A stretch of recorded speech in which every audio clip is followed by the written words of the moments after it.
Emily Johnson moved through the grand halls of the Preston Music Conservatory with the quiet grace of someone used to being unseen. At 28, she wore the faded beige uniform of the custodial staff, her dark hair tied back simply, her hands calloused from years of cleaning. For 3 years she had worked there, scrubbing floors and polishing railings, her presence barely acknowledged by the students and faculty who passed her daily. Her sneakers squeaked softly against the marble floors, a sound no one noticed unless they needed someone to blame or belittle. Despite the constant disregard, Emily performed her duties with quiet dignity, never demanding attention or recognition. She had grown accustomed to invisibility, how people's eyes seemed to slide right past her, how her name was rarely spoken unless it was to bark an order. But behind her silence was a life once filled with music and promise. At 15, Emily had dreamed of a future as a concert pianist. Her grandmother, a once renowned musician, had nurtured that dream, teaching Emily with patience and love. But when her grandmother fell ill, Emily gave up her Juilliard acceptance to become a caretaker. Over time, the piano faded into the background, replaced by cleaning supplies and schedules. Yet, within her, the music never died. In the still hours of the night, after the conservatory emptied, Emily would sometimes sit at the grand piano in the reception hall, letting her fingers dance across the keys in solitude. These secret moments were hers alone, a fleeting return to the identity she had buried. No one ever noticed the way her hands moved with unusual grace as she wiped down surfaces, or how she paused when passing a crooked picture frame to gently set it right. The world saw only a janitor. To most, Emily was just part of the background, an invisible fixture in a place that celebrated talent and refinement, 2 things they assumed she did not possess.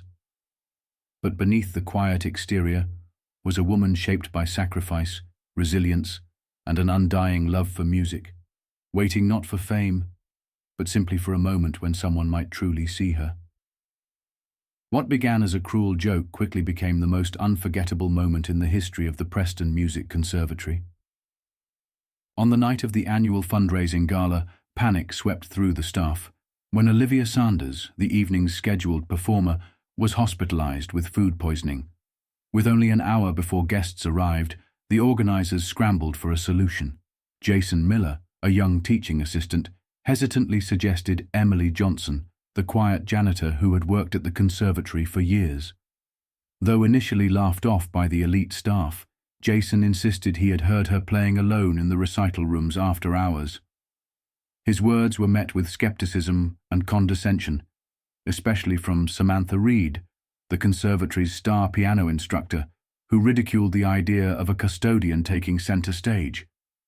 Yet desperation won over pride. With no other options, Victoria Parker, the authoritative director, reluctantly allowed Emily to perform. But the offer was not made with kindness. It was veiled in humiliation. They expected failure and planned to spin it as a charming example of community outreach. To them, Emily was a prop, a novelty act to distract donors from a scheduling disaster. As Emily walked onto the grand stage, still dressed in her beige uniform, the laughter and whispers began. Her presence under the bright lights, among glittering gowns and tuxedos, felt like an intrusion to the crowd. Even the introduction mocked her, phrased as a spontaneous opportunity for a humble staff member to share a personal hobby. But Emily said nothing. She took her seat at the Steinway grand piano, closed her eyes, and summoned something far greater than herself.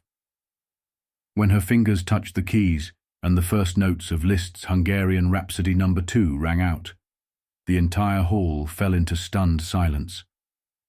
This was no amateur. Her playing was precise, passionate, alive. Each note spoke of stories never told, of sacrifices made in silence, of pain endured and dreams never fully extinguished. As the piece unfolded, moving from playfulness to intensity to thunderous crescendos, the audience's perception shattered. The same hands that once emptied their trash bins now commanded their full attention. Eyes widened, jaws dropped, some cried, all were transformed. By the time Emily struck the final resounding chord, no one was laughing. A stunned silence followed, brief, heavy, sacred, before the hall erupted into a standing ovation. People who had moments ago seen her as invisible were now clapping furiously, shouting "Bravo!" in disbelief and awe. In that moment, the roles reversed. The janitor became the virtuoso, the mocked became the master. Emily hadn't just played a piece of music, she had told a story no words could hold, and in doing so, reminded them all that talent, dignity and soul know no uniform. As the final note of Liszt's Hungarian Rhapsody No. 2 faded into the crystal-lit air, the audience remained frozen in awe, the silence so complete it felt sacred. It was not just the brilliance of Emily's performance that stunned them, it was the mystery of how such skill could come from someone they had only ever known as a janitor. Slowly the applause erupted, first in hesitant claps, then in a roaring ovation. But as the shock wore off, curiosity replaced surprise. Who was she really? That question hung in the air until David Thompson, a renowned conductor in attendance, stepped forward and asked aloud, "Young lady, where did you study?" Emily, still standing beneath the unforgiving spotlight in her custodial uniform, replied softly, "I didn't, sir.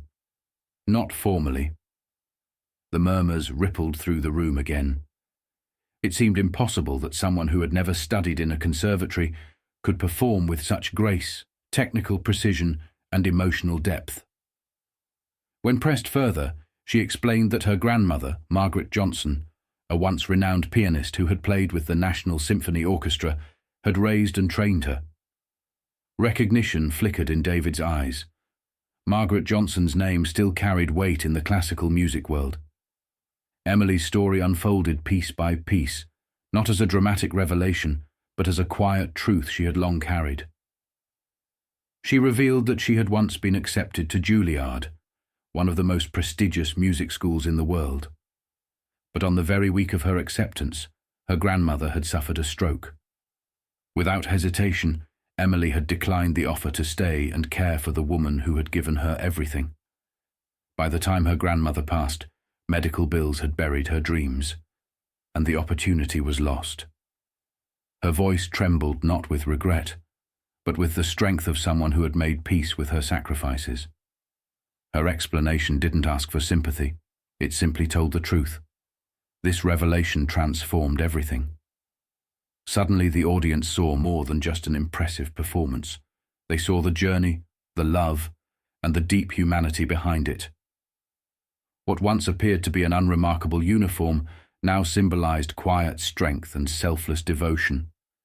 Even Victoria Parker and Samantha Reed, who had doubted and belittled her, were forced into silence, their authority dwarfed by the raw authenticity of Emily's story.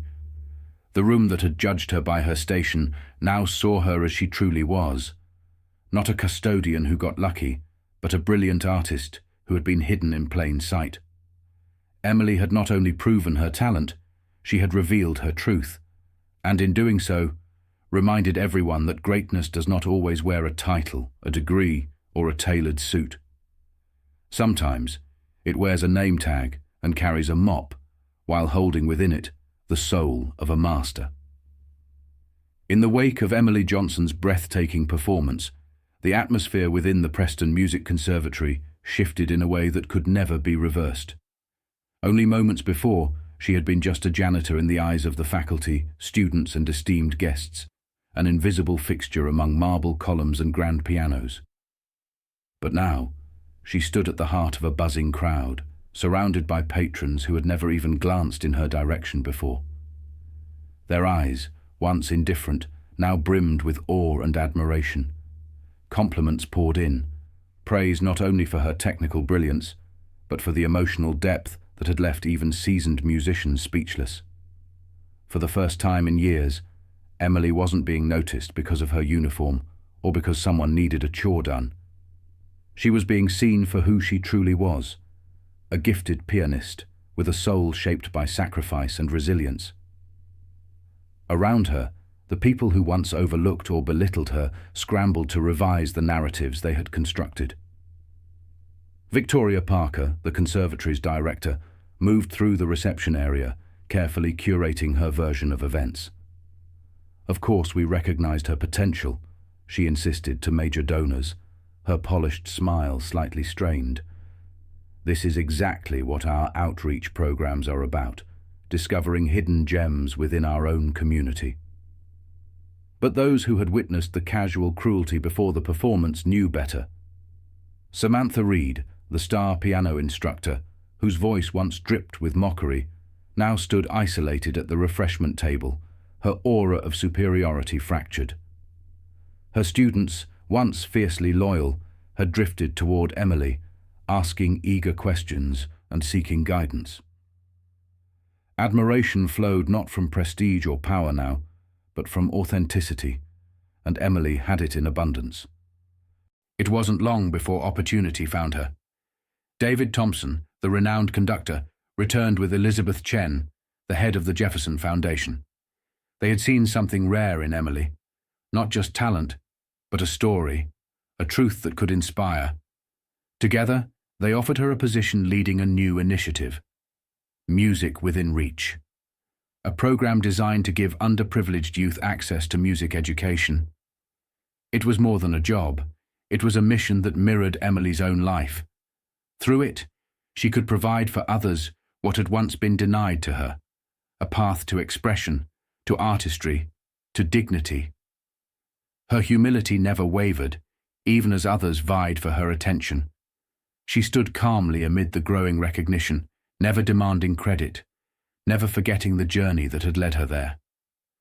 The power dynamics had shifted. Emily was no longer seen as less than. She had redefined her place not only within the conservatory, but in the hearts of those who had witnessed her rise. What had started as a night of crisis ended as a celebration of human spirit and undiscovered brilliance. Emily's ascent wasn't born of luck or charity, but of undeniable merit. And now, finally, the world was ready to listen. 3 months after the unforgettable night at the Preston Music Conservatory, Emily Johnson walked through the same marble halls she had once quietly cleaned, but everything had changed. There was no fairy tale transformation, no magical makeover or overnight fame. Her clothes were still simple, her steps still quiet, but now she carried sheet music instead of cleaning supplies, purpose instead of invisibility. The title on her ID badge had changed too. Program Director, Music Within Reach, an initiative launched by the Jefferson Foundation to bring music education to underprivileged youth. It was a role that perfectly reflected her journey, someone who knew what it meant to have talent but no access, passion but no platform. Each morning she stepped into the conservatory not to erase fingerprints from glass or straighten chairs, but to inspire a new generation of musicians who might otherwise never touch a piano. In the practice room, 8 teenagers waited for her. Kids from forgotten neighborhoods, schools without music programs, homes where art was a luxury. Their eyes were a mix of cautious hope and quiet defiance, mirroring what Emily herself had once felt. Sitting at the piano, she shared what her grandmother had once told her. Music isn't about who you are to the world. It's about who you are when the world falls away. She played not to prove anything, but because music was still her truth, unchanged by circumstance, untouched by years of silence. As her students listened, their expressions shifted from skepticism to awe. In that moment, Emily realized she hadn't lost her dream after all. It had simply taken a different shape, one that was richer, more meaningful, grounded in something deeper than applause. The dynamics within the conservatory had subtly shifted as well. While some still struggled to reconcile her new role with her former one, most had come to respect her, if not admire her.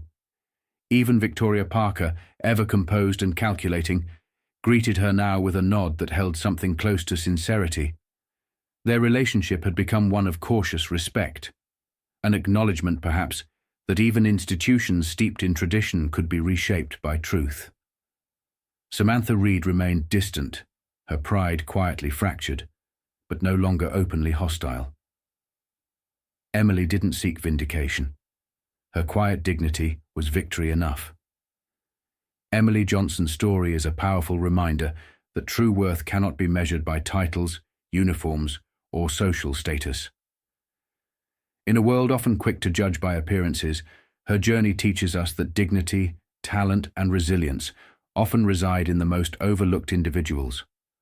For older generations who have experienced life's many turns, sacrifices made for family, dreams set aside for responsibility, Emily's quiet strength may feel deeply familiar. She did not chase recognition or fame. She lived with grace, carrying her passion in silence until one day it was finally seen. Her story invites us to reflect. How many gifts remain hidden in ourselves or others, simply because society fails to look deeper? And how many missed opportunities could be healed by a second chance? Whether we are grandparents, retired professionals, or lifelong caregivers, Emily's courage calls us to honor our experiences, to believe that it is never too late to be seen, to create impact, or to inspire. Life's value is not in what the world says we are, but in how we hold on to our truth, quietly, steadily, and with love. Sometimes, the greatest legacy we leave is simply being who we are, without apology.